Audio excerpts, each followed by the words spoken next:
actively pursued this, okay, with purpose and intent. So in 1810, first item was checked off the list, right? Defined territory. Now it's all of the islands. A permanent population. Because of territory, you now have a permanent population residing in there. Okay, that included native Hawaiians, and it included other people that moved to Hawaiian shores. Again, it was citizenship and multi-ethnic. So 3, 4, and 5 have yet to be attained. But as we move forward in our slides, after the unification of the islands under Kamehameha I, several things happen.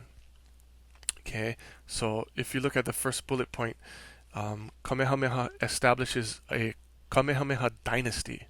Okay, it's a dynasty in that you're going to have a succession of rulers with the same title, and we'll see that happen actually. Second bullet point, a new legal order, which is a unified government, and you see there in that sort of off aqua blue the number 3 requirement. Okay, so that's checked off because Kamehameha brings with him a new legal order, and he becomes what we call mo'i, or ruler of all islands, and brings to Hawaii the idea of international law, international relations, and his sons Liholiho, Kauikeauli. Okay, so now what's going to happen also is a transition in government. Okay, and this becomes very, very important. Okay, which is a transition from an absolute monarchy to a constitutional monarchy. Okay, so quick definition: absolute monarchy is just that, absolute. One person or very few people rule, but whoever has control of that monarchy, right, which is a rule by heredity, has absolute power. What they say goes. What he says goes. What she says goes. Whoever the absolute person in charge is, nobody can refute what they say. So they switch to a constitutional monarchy. Okay, so the monarch now gives up some power and puts it on a piece of paper. Okay, that's a constitutional monarchy. You still have the monarch at the top, and then if you sort of imagine power going downwards to the people, now in between the layer of the monarch and the people is the constitution. Okay, so if you look at the first bullet point, traditional land tenure system changes from feudal to allodial. Don't worry about that. We'll get to that in another lecture. All fee is held by government, crown lands, commoners as tenants. We'll actually get into that more next week. But the third bullet point is very important because it tells you a little bit about what a constitutional monarchy is. Because a constitution divides, assigns, and regulates power. That's very important. Very, very important definition. And happens to be requirement number 4. So now, this is part of the checklist. Okay, so King Kamehameha III. And the Constitution was a unique hybrid of Western and Hawaiian law.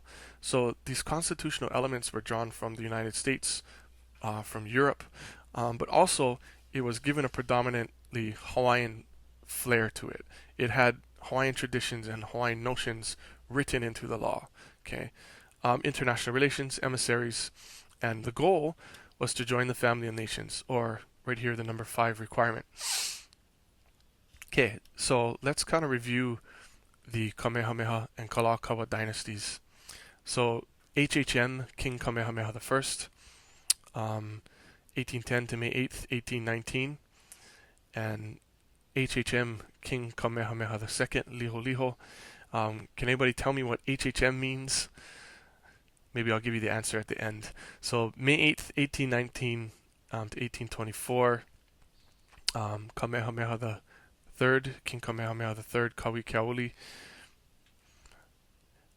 King Kamehameha IV, Alexander Liholiho. Okay, his dates of rulership 1854 1863. Queen Victoria Kamamalu, who was Kuhina Nui Premier. If you look at her dates of rulership, it's quite interesting.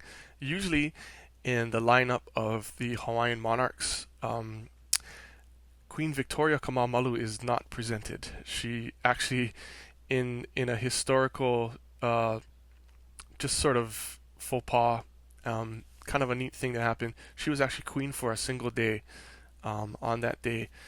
And we'll get into more of what happened there, but she actually was queen for a day, and her one and only act as monarch was to nominate her brother to be king, King Kamehameha V, Lot Kapuaiwa. November 30th, 1872, and King William Lunalilo. So now, if you notice that we no longer have the title Kamehameha, right? We have HHM King William Lunalilo. Okay, now from the time of Lunalilo onward, um, we are.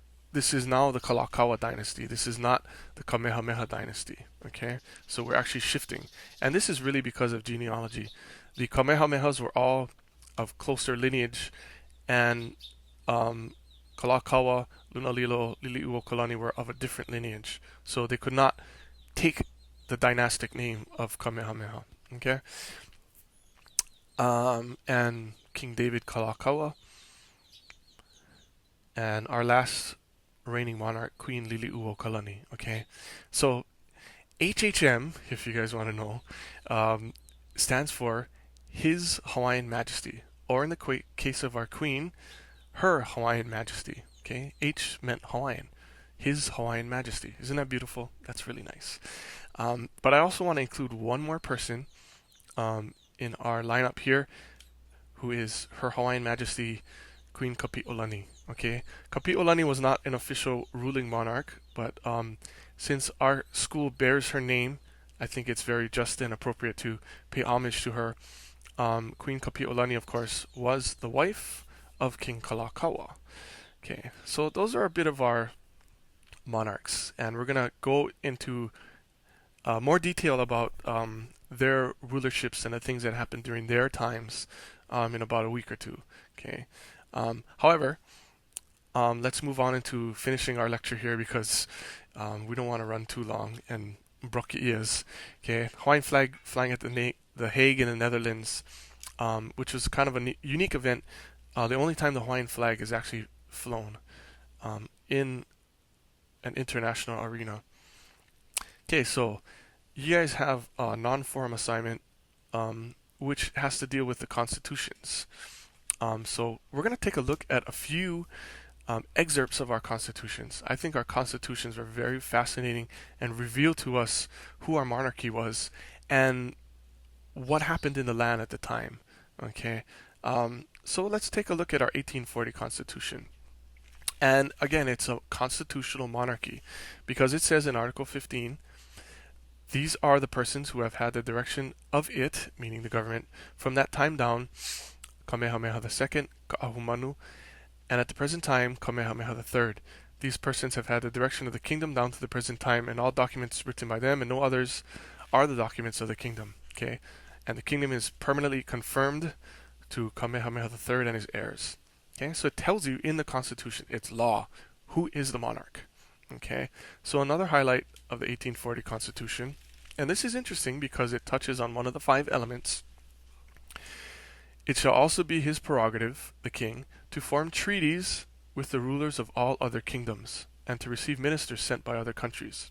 Okay, so the Hawaiian monarchy were very much thinking about internationalism, international law, treaties, and how to promote the Hawaiian kingdom and have it be a part of this international system. So written into their constitution, the laws of the land, was this authority to make treaties. Okay. 1852 Constitution. This is kind of neat, and it shows you at least the Hawaiian constitutions were pretty advanced. I think were pretty advanced for their day, globally speaking. Okay, the privilege of the writ of habeas corpus belongs to all men, and shall not be suspended. Okay, this is kind of a neat idea, and I think is derived from American law. But habeas corpus, if you guys don't know what that means, literally means bring me the body. Habeas corpus, bring me the body.